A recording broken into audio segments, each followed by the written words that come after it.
Salam alaikum, Azul Fillaoun, bonjour.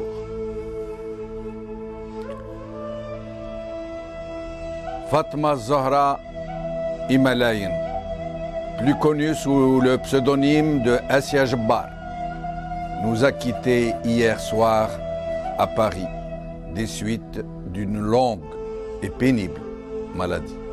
Elle avait 78 ans, Rabbi Yarhamha. Assia Jabbar est née à Cherchell le 4 août 1936 dans une famille de lettrés de la petite bourgeoisie. Son père était instituteur, ancien élève de l'école normale de Bouzerrea avec Mouloud Firaoun. Elle a fait ses études en Algérie, littéraire, puis en propédeutique à la fac d'Alger jusqu'en 1954. Elle fut la première musulmane à entrer à l'école normale supérieure de Sèvres en 1955. Elle répond au mot d'ordre de grève des étudiants algériens lancé par l'Union générale des étudiants musulmans algériens en 1956.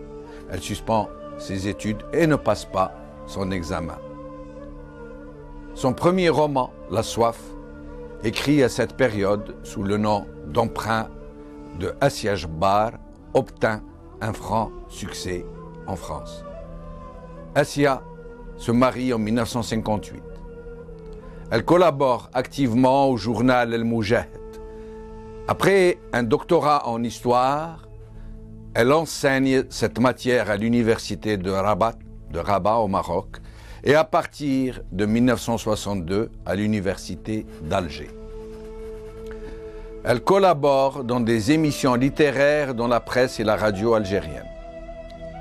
Elle a gardé de son enfance un doux souvenir de la langue arabe qu'elle avait récitée dans une école coranique. Et c'est ainsi qu'à l'âge de 40 ans, elle entreprit d'étudier l'arabe classique. Elle est particulièrement active entre son métier d'enseignante, ses études d'arabe et l'écriture. Elle s'investit dans le théâtre et le cinéma. En 1979, elle est distinguée par le prix de la critique internationale au Festival de Venise pour son film La Nouba des femmes, du Mans chinois. Elle obtient un doctorat ès-lettres à l'université Paul Valéry Montpellier III. De 1997 à 2001, elle est professeure et directrice du Centre d'études françaises et francophones de la Louisiane aux USA. Et en 2001, elle est faite Silver Professor à New York University, puis docteur honoris causa de l'Université de Vienne en Autriche en 1995 et de l'Université de Concordia à Montréal en 2000. En 1999, elle est élue membre de l'Académie royale de Belgique et nommée commandeur des arts et des lettres en France en 2001. Elle a été distinguée par de très nombreux prix littéraires de plusieurs pays. En voici quelques-uns. Le prix Maurice Maeterlinck à Bruxelles en 1995, le prix Neustadt aux USA 1996, le prix international de Palmi, Italie 1998, la médaille Vermeille pour la francophonie, l'Académie française, le prix de la paix et des éditeurs et des libraires allemands, Francfort, et d'autres encore. En 2005, elle est la première personnalité maghrébine à avoir été admise à l'Académie française. Elle laissera de nombreux romans et des œuvres théâtrales et cinématographiques. Voici un court extrait de son allocution lors de son accession à l'Académie française. Je la cite. L'Afrique du Nord, du temps de l'Empire français, comme le reste de l'Afrique de la part de ses coloniaux anglais, portugais ou belges, a subi un siècle et demi durant dépossession de ses richesses naturelles, déstructuration de ses assises sociales et, pour l'Algérie, exclusion dans l'enseignement de ses deux langues identitaires, le berbère séculaire et la langue arabe dont la qualité poétique ne pouvait alors, pour moi, être perçue que dans les versets coraniques qui me restent chers. Mesdames et messieurs, le colonialisme vécu au jour le jour par nos ancêtres, sur 4 générations au moins, a été une immense plaie. Une plaie dont certains ont rouvert récemment la mémoire, trop légèrement et par dérisoire calcul électoraliste. Fin de citation. Avant de décéder, elle exprimera à ses proches sa volonté d'être inhumée en terre algérienne et de reposer parmi les siens. Aujourd'hui, Le Monde, l'académicienne Assia Djebbar est morte. Huffington Post, l'écrivaine algérienne Assia Djebbar est décédée à l'âge de 78 ans. Al-Watan, Assia Djebbar, décédée, perte d'une intellectuelle majeure, par Najia Bouzara. Aujourd'hui, pour rendre hommage à Assia Djebbar, notre compatriote, j'ai le plaisir d'accueillir Mohamed Benchikou, journaliste et écrivain, directeur du journal Le Matin. Yasmina Khadra, connu Mohamed Mouleshoul, plus connu sous son nom d'auteur de Yasmina Khadra, écrivain, et Matraf Arzqi, ou Arzqi Matraf, journaliste et écrivain. Si Mohamed Benchikou, merci d'avoir accepté notre invitation. Je vous en prie. Merci. Bonjour. Bonjour. Alors, Assia Djebbar nous a quittés. Je ne sais pas pourquoi, mais j'ai le sentiment d'un immense gâchis, comme si notre pays n'avait plus la capacité d'appréhender les pertes qui l'accablent à leur juste valeur. Oui, c'est d'autant plus vrai pour Assia Djebbar qu'elle était l'écrivain de l'ombre, l'écrivain de la modestie, qu'elle n'aimait pas s'exposer. Et on ne mesure pas l'envergure de la perte que nous venons d'avoir aujourd'hui. Mais cela dit, Assia Djebbar laisse derrière elle beaucoup de choses. Ce que vous dites, c'est-à-dire nous avons l'impression qu'on n'a pas cette impression de gâchis, c'est parce que Assia Djebbar, comme je t'ai dit, est particulièrement modeste. Elle a mis son savoir et son talent au service de son peuple, de son histoire, de son pays et de sa grande cause qui est la cause de la femme algérienne. D'ailleurs, elle le dit d'ailleurs dans le... C'est ça le sentiment de gâchis dont vous parlez. Elle le dit, elle dit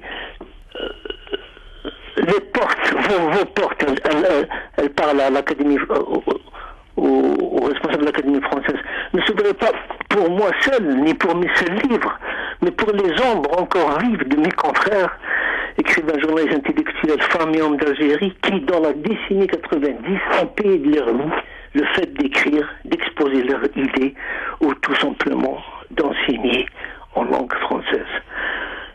C'était ce qu'on peut appeler une distributrice d'opportunités. C'était une femme qui c'était une fleureuse.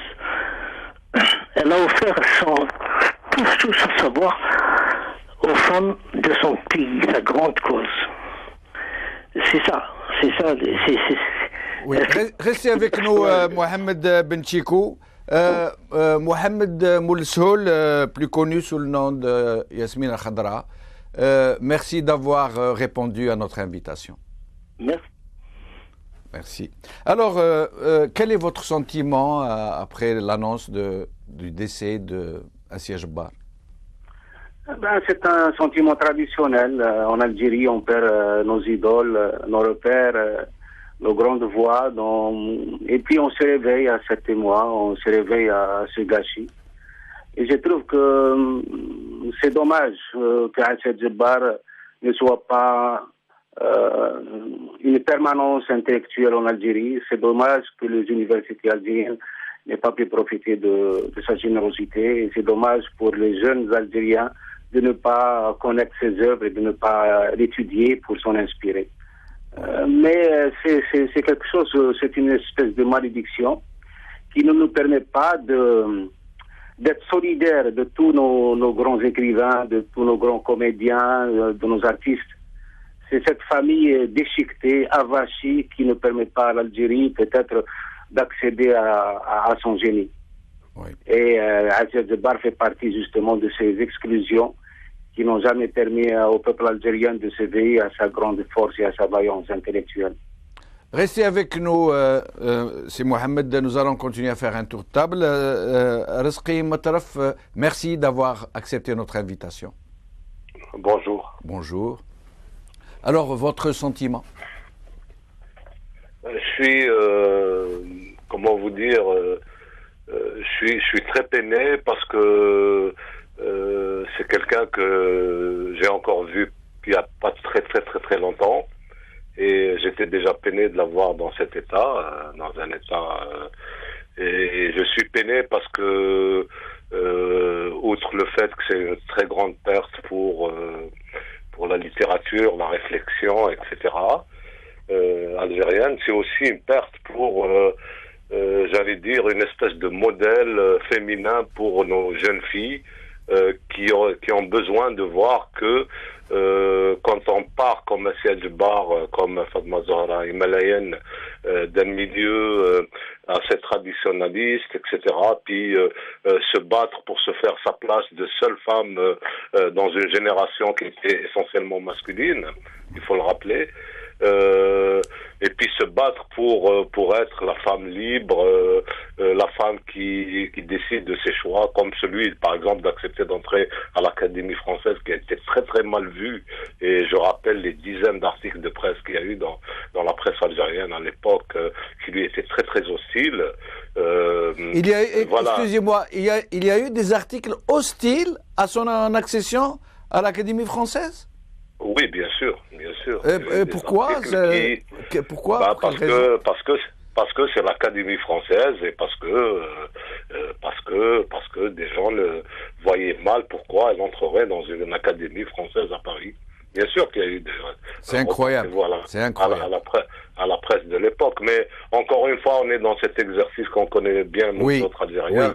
Oui, c'est qu'une fois que quelqu'un est mort, on lui trouve toutes les qualités. Absolument.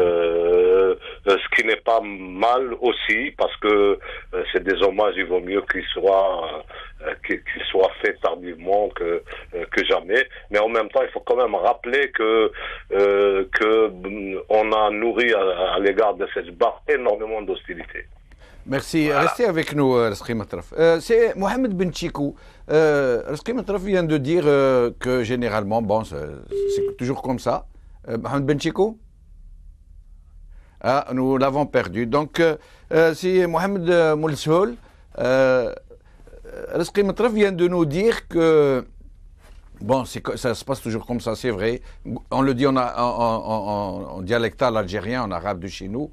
حي مشتاق تمرة كي مات على القولو عرجون mais bon il dit c'est pas plus mal, mais je crois que c'est franchement très difficile de pouvoir trouver à redire pour ce qui concerne Aziz Djebar. Elle a une vie pleine comme une pomme, elle a tellement fait de choses, elle a tellement écrit, réalisé, enseigné, appris. C'est peut-être ça le drame. Oui. C'est peut-être ça le drame, parce qu'en Algérie, on n'aime pas beaucoup les gens qui réussissent, qui s'imposent par leur talent et par leur génie. Et Aziz Djebar faisait partie justement de toutes ces prouesses extraordinaires qui lui ont permis d'avoir sa place parmi les plus grands. Il ne faut pas oublier qu'elle a été plusieurs fois finaliste du prix Nobel de littérature. Mais c'est chez nous, je ne sais pas si c'est par atavisme ou c'est une pathologie ou c'est une nature. On n'aime pas beaucoup les gens qui nous honorent. C'est-à-dire nous sommes prêts à avilir tous ceux qui nous honorent. Oui. Et je crois que vous n'avez qu'à jeter un coup d'œil sur ce qui s'écrit sur tous les écrivains. À chaque fois qu'une tête émerge, il faut la décapiter. Mais Aziz Djebar a eu cette splendeur de ne jamais tomber aussi bas que ses détracteurs. Donc moi j'ai eu l'honneur de la rencontrer une seule fois dans ma vie, c'est très dommage. Oui. La famille algérienne, la famille intellectuelle algérienne ne sait pas se constituer. Je l'ai rencontrée à Abu Dhabi il y a quelques années. On a été invités ensemble à l'université d'Abu Dhabi et c'était une femme qui m'a tout de suite fasciné par son caractère trempé, par sa dimension, par son zèle, son aisance à être elle-même. Parce que c'est le plus grand courage aujourd'hui, ce n'est pas de triompher de toutes les hostilités, mais de rester soi-même malgré tout. Et Aïssata Djebbar, tout son courage justement, c'est d'être restée elle-même.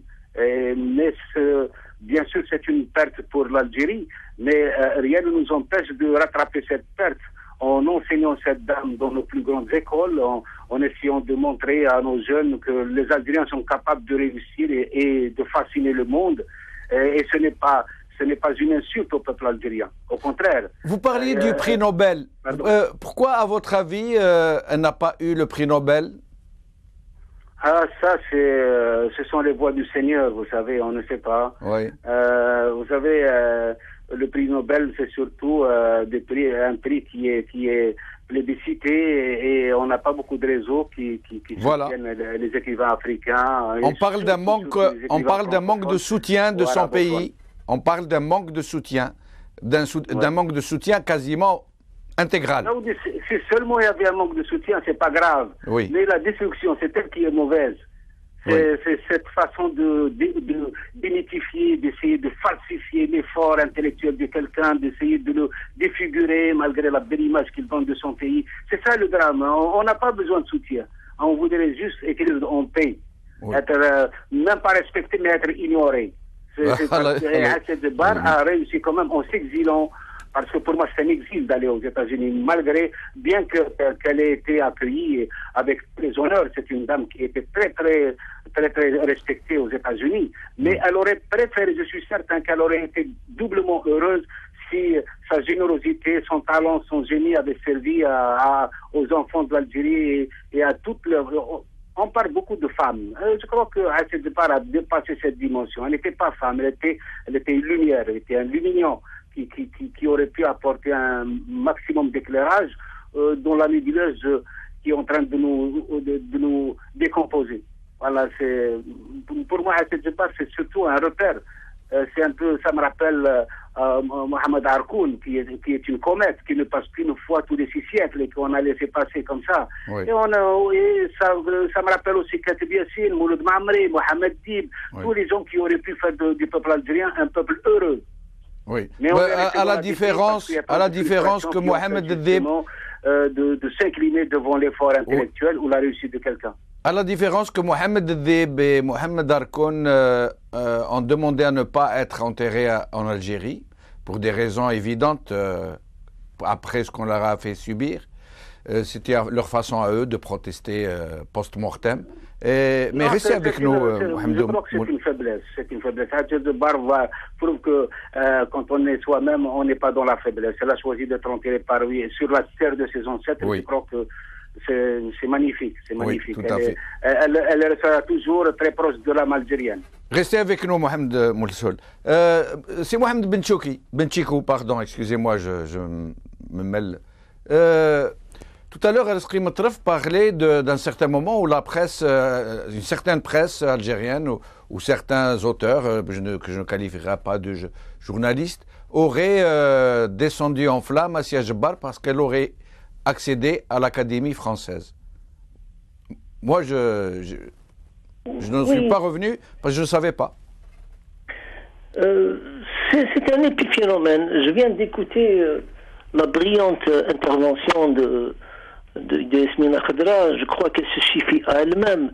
Il y a comme ça des forces qui, par inconscience ou par ignorance, refusent à l'Algérie, aux Algériens, leur droit à l'universalité. Ils sont aux aguets contre tout ce qui peut faire sortir l'Algérie de son cloisonnement.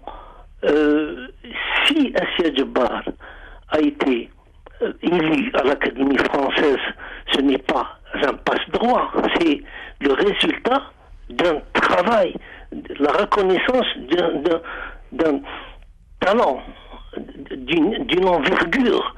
Et comme l'a dit Yasmina Khadra, on peut effectivement s'en